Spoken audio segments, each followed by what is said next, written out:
Hello everyone, कैसे हैं आप सब। आज की इस क्लास में हम बात करेंगे तंत्रिका तंत्र नर्वस सिस्टम के बारे में। इससे पहले हमने आपको नर्वस सिस्टम के बारे में बताया था। नर्वस सिस्टम में मैंने आपको बताया था कि नर्वस सिस्टम को दो भागों में डिवाइड किया गया है।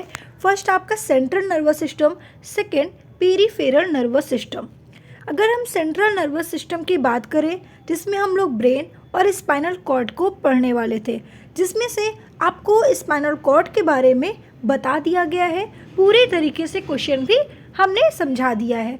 अब हम लोग बात करेंगे ब्रेन के बारे में। तो आइए वीडियो को स्किप मत करिएगा और लास्ट तक बने रहिएगा, क्योंकि हम आपके लिए काफ़ी इम्पोर्टेंट टॉपिक पे लेकर आए हैं।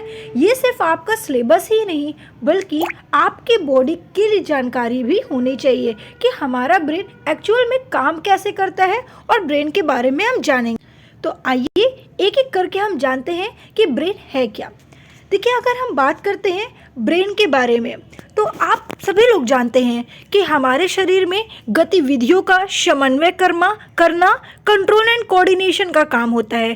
कहने का तात्पर्य ये है कि ब्रेन हमारे शरीर को समझने, सोचने, खाना खाने, पीने, लिखने, हंसने, रोने, पढ़ने, सभी चीज़ों को कंट्रोल करता है। तो इस ब्रेन के बारे में जानना तो बहुत ज़रूरी है। तो सबसे पहले हम बात करेंगे कि ब्रेन है क्या। देखिए, यहाँ पर मैं आपको दोनों लैंग्वेज में दिया हुआ हूँ, ठीक है, जिससे कि आपको कोई भी दिक्कतें ना हो। देखिए, brain is a important part of central nervous system which carry all sensory information. मतलब कि कहना चाहता है कि मानव मस्तिष्क केंद्रीय तंत्रिका तंत्र का एक भाग है और यह शरीर की समस्त जानकारी को एकत्रित करता है, चाहे वो जिस तरह की जानकारी हो। Brain made up of 100 billions, ठीक है, brain made up 100 billions of neuron cell, but 15 billion cell are the activate, है ना। यहाँ पर देखिए, इंग्लिश में भी समझ में आ रहा होगा और हिंदी में भी मैं आपको समझा दे रही हूँ। तो brain made of 100 billions of neurons of cell, मतलब कि मानव मस्तिष्क में 100 बिलियन न्यूरॉन्स कोशिकाओं से मिलकर बना होता है। इसका मतलब हमारे ब्रेन में जो न्यूरॉन सेल्स होती हैं वो 100 बिलियंस मैक्सिमम होती है, लेकिन इसमें कितने एक्टिवेट होते हैं तो आपको बताना है 100 में से 15 बिलियन, मतलब 15 बिलियन कोशिका ही केवल जागरूक होती हैं, बाकी की जागरूक नहीं होती। तो आप सोचिए कि जब 100 बिलियन में से 15 बिलियन ही एक्टिव रहती हैं तब आपका दिमाग कितना काम करता है। तो आप जरा अंदाज़ा लगाइए कि आप इस 15 बिलियन में से कितना ज़्यादा सोच और समझ सकते हैं।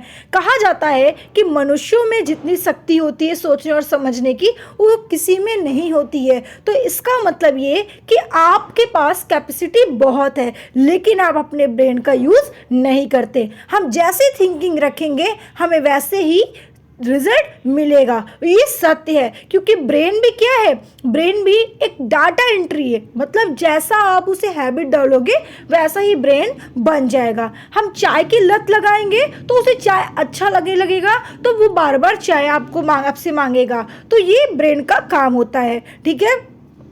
This neuron cell are activate between 1 to 5 year। मतलब कह रहा है ये न्यूरॉन्स जो होता है वो केवल 1 से 5 साल के बीच में ही जागरूक होता है। तो उतने में ही जो आपका डेवलप है उसी से फिर आगे बढ़ता रहता है। इसीलिए कहा जाता है कि 1 से 5 साल तक के बच्चों को जितना ज़्यादा आप पॉजिटिव दो, थिंकिंग दो, जितनी ज़्यादा आप अच्छे संस्कार दो, वैसा ही वो बंदा चला जाता है। आप बचपन में ही अगर उसे निगेटिव थिंकिंग, उसे पढ़ाओगे नहीं, उसे चीज़ों को समझाओगे नहीं, तो नेचर वैसा ही वो बन जाएगा, क्योंकि उसका ब्रेन वैसी ही आदत को डाल लेगा, ठीक है। देखिए, अब हम बात करते हैं ब्रेन का वेट कितना होता है। तो हमारे शरीर में ब्रेन का जो वेट होता है, अगर हम फीमेल की बात करें तो 1100 ग्राम, मतलब 1100 ग्राम लिखा होता है, लेकिन एक्चुअल में अब मान के चल रहा है कि 1300 से 1350 ग्राम ब्रेन महिलाओं में होता है और 1400 ग्राम हमारे मेल में होता है, ठीक है। तो अच्छा, दिमाग कम नहीं होता, सिर्फ उसका वजन कम होता है। अब आप ये मत सोचने लगिएगा कि यार महिलाओं में दिमाग कम होता है, ऐसा नहीं है, ठीक है। अब देखिए, यहाँ पर हम बात करते हैं कि मानव शरीर का एक नियंत्रण केंद्र है जो विचार, भावना और व्यवहार को नियंत्रित करता है। हमारे आसपास की दुनिया को देखने के लिए, याद रखने के लिए, प्रतिक्रिया देने के लिए, इन सभी के लिए हमारा ब्रेन क्या होता है, आवश्यक होता है। ठीक है, अब हमारा जो ब्रेन होता है वो होता कहाँ पे है, तो आपको बताना है कि भाई ब्रेन जो हमारा होता है वो क्रैनियम के अंदर होता है। क्रैनियम क्या है, क्रैनियम एक हम कह सकते हैं ढांचा, ठीक है, मतलब क्रैनियम के अंदर 8 बोन होती है, तो इस 8 बोन के अंदर आपका ब्रेन कुछ इस तरीके से स्थित होता है। ये ऊपर मान लेते हैं क्रैनियम है और ये आपका ब्रेन है, तो क्रैनियम के अंदर आपका ब्रेन होता है।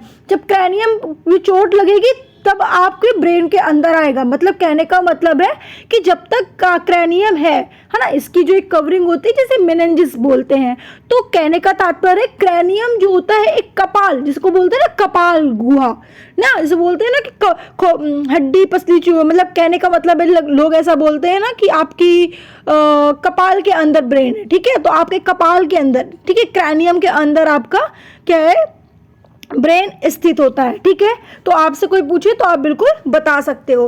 ठीक है, अब ब्रेन के प्रोटेक्ट की बात करते हैं, प्रोटेक्ट ऑफ ब्रेन।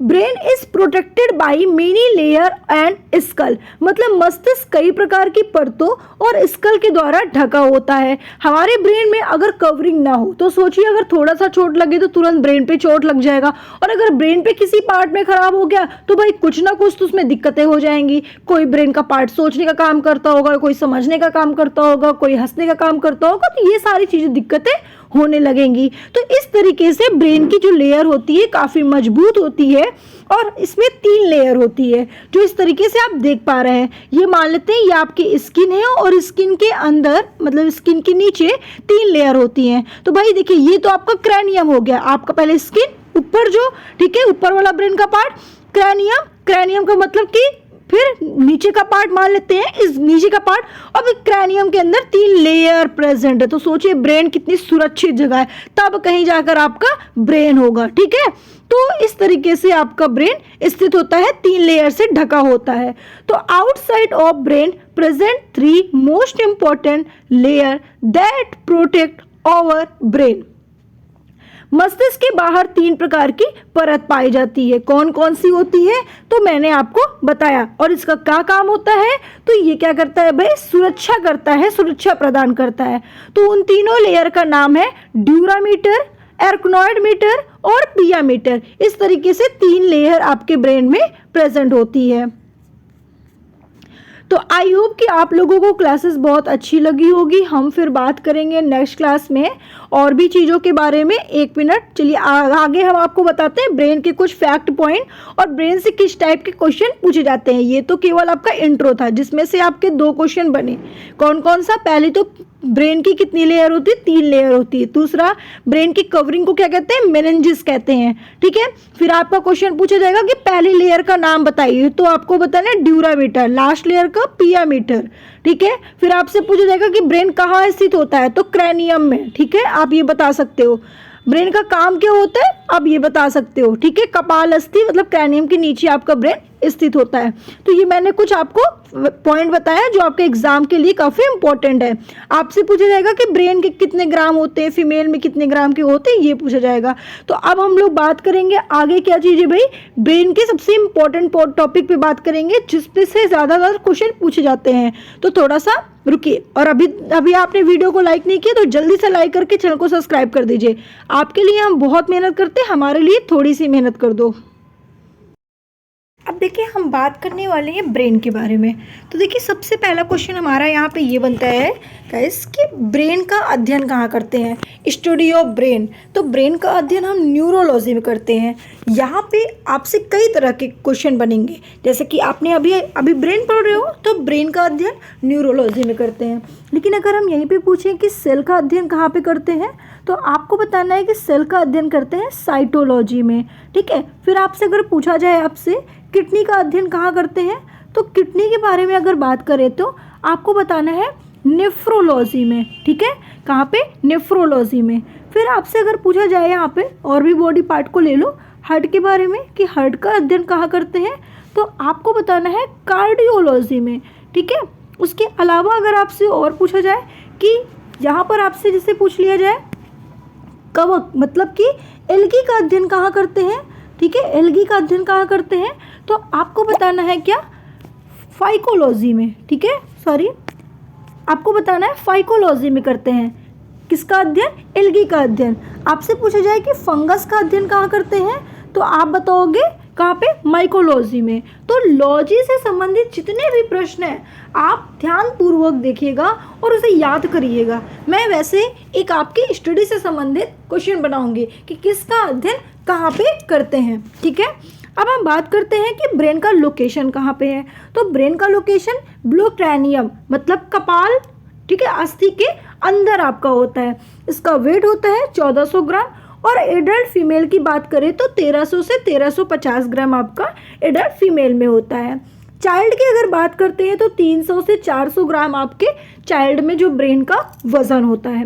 अब एक फैक्ट बातें जान लीजिए ब्रेन का, ये आप सभी के लिए है, ये किसी कंपटीशन एग्जाम में नहीं पूछा जाता। अगर आप, ठीक है, अगर आप 25 ईयर्स के बाद, अगर आप 25 ईयर्स के हो जाते हैं तो 25 ईयर्स के बाद आपके बॉडी, आपके ब्रेन का 2.5 से 3.5 ग्राम पर ईयर आपका वे जो मतलब कि सोचने समझने की क्षमता होती है वो कम होने लगती है। तो आप जरा अंदाज़ा लगाइए। इसीलिए लोग कहते हैं कि जो बच्चे अभी हैं, ठीक है, जो स्टूडेंट अभी हैं उनके पास ज़्यादा सोचने समझने की कैपेसिटी है। 25 ईयर के बाद इतनी ज़्यादा कैपेसिटी नहीं होती है। जो 18 साल से पहले लड़कियां जो कर सकती हैं ना, फिर वो 25 साल के बाद क्या होता है, वो ऐसा नहीं कि कर नहीं सकती, ठीक है, लेकिन उतना ज़्यादा उनके पास सोचने की क्षमता नहीं होती जितना कि 25 साल के पहले वालों स्टूडेंट में होती है। इस चीज़ को आपको ध्यान देना है। हम अपने ब्रेन का 2.5 से 3.5 केवल यूज़ करते हैं। एक पॉइंट आप याद रख लीजिएगा, आप जरा सोच के देखिए कि आप अपने ब्रेन का केवल और केवल 2.5 यूज़ करते हैं। जी हाँ, आप ब्रेन का 2.5 यूज़ करते हैं। अब आप सोचिए कि ब्रेन हमारा 100% होता होगा, हम केवल ब्रेन का 2.5% सोचते हैं, मैक्सिमम ले लो 3% सोचते हैं, और 3% में इतना ज़्यादा कुछ सोच सकते हैं। तो जरा सोचिए कि अगर 3% में इतना हमारे पास सोचने की क्षमता है तो हमारे पास कितना दिमाग है, ठीक है। केवल एक वैज्ञानिक थे जो आइंस्टीन थे, जिन्होंने, आपको पता है किसका डिस्कवर किया था, वो केवल एक ऐसे व्यक्ति थे जो केवल अपने ब्रेन का 4% यूज किए थे। ना आप इससे ज़्यादा यूज नहीं कर सकते हैं। अगर आप इससे ज़्यादा यूज़ करते हैं तो आपको एक डिसीज़ हो जाएगी, जिस डिसीज़ का नाम होता है अल्जाइमर। आपसे क्वेश्चन भी पूछा जाता है कि ज़्यादा ब्रेन का यूज़ करने से या 3% ज़्यादा यूज़ पर 3% के बाद यूज़ करने से ब्रेन में कौन सी डिसीज़ हो जाती है, तो अल्जाइमर हो जाती है। अभी हम आगे इस पर भी डिस्कशन करेंगे। अब एक पॉइंट और याद रखिएगा आपकी, यहाँ पे देखो, यहाँ पे जो मैंने डेथ के बारे में बताया है कि जब आपकी बॉडी डेथ हो जाती है, मतलब कहने का मतलब कि अगर आपकी डेथ हो गई तो 7 से 8 मिनट तक आपका जो ब्रेन होता है ना वो एक्टिव रहता है। ऑर्गन्स और नहीं होते एक्टिव, लेकिन आपका ब्रेन जो होता है वो 7 से 8 मिनट, यहाँ पे 77 लिख गया, सॉरी, 7 से 8 मिनट आपका ब्रेन क्या होता है, एक्टिव रहता है। अब नेक्स्ट पॉइंट आपको ध्यान देना है कि हमारे ब्रेन में कौन सी सेल्स होती है, न्यूरॉन्स होती है। कितनी होती है, 100 बिलियंस होती है। सबसे लार्जेस्ट सेल्स कौन सी है, न्यूरॉन सेल्स है, ठीक है। और इसके पास रीजनरेशन पावर क्या होती है, बिल्कुल नहीं होती है। रीजनरेशन पावर इसके पास बिल्कुल नहीं होती। इस चीज़ को आपको ध्यान देना है। ब्रेन की कवरिंग को क्या कहते हैं, मेनिंजेस कहते हैं, और मेनिंजेस से ही संबंधित एक डिसीज है जिसको हम क्या कहते हैं, मेनिंजिटिस कहते हैं। अब ये डिसीज कैसी है, जैसे कहने का मतलब जब कोई बैक्टीरिया, वायरस ब्रेन में अटैक करता है ना तो उसे एक डिसीज़ हो जाता है, जिस डिसीज़ का नाम क्या होता है, मेनिंजिट्स हो जाता है। इसे मेनिंजिट्स के नाम से जानते हैं।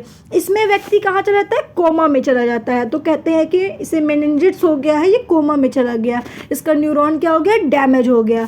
तो अगर आपके ब्रेन में किसी भी तरीके से आपका अगर मान लेते हैं कि आपके बैक्टीरिया, फंगस, किसी भी तरीके से वायरस अटैक किया आपके ब्रेन में, तो आपको मेनिंजाइटिस हो जाएगा। ठीक है, इसलिए अपने ब्रेन को एक्टिव रखिए, बचाए रखिए। ठीक है, अब हम लोग नेक्स्ट क्लास में बात करेंगे टाइप्स ऑफ ब्रेन के बारे में। तो आज की वीडियो को हम यहीं पे समाप्त करेंगे और नेक्स्ट क्लास में हम लोग टाइप्स ऑफ ब्रेन के बारे में पढ़ेंगे कि ब्रेन के कितने टाइप्स होते हैं। तो ब्रेन के देखिए 3 टाइप्स होते हैं, फोर ब्रेन, मिड ब्रेन और हिंड ब्रेन। तो नेक्स्ट क्लास में नेक्स्ट वीडियो के साथ हम मिलते हैं। आज के लिए यहीं पे अलविदा, फिर से मिलते हैं। और आपने अभी तक चैनल को सब्सक्राइब नहीं किया हमारे त्रिशांत एकेडमी के चैनल को, तो जल्दी से करिए। त्रिशांत एकेडमी बायोलॉजी में आप सभी का मोस्ट वेलकम है, उससे कुछ सीखिए और लाइफ में कुछ करिए।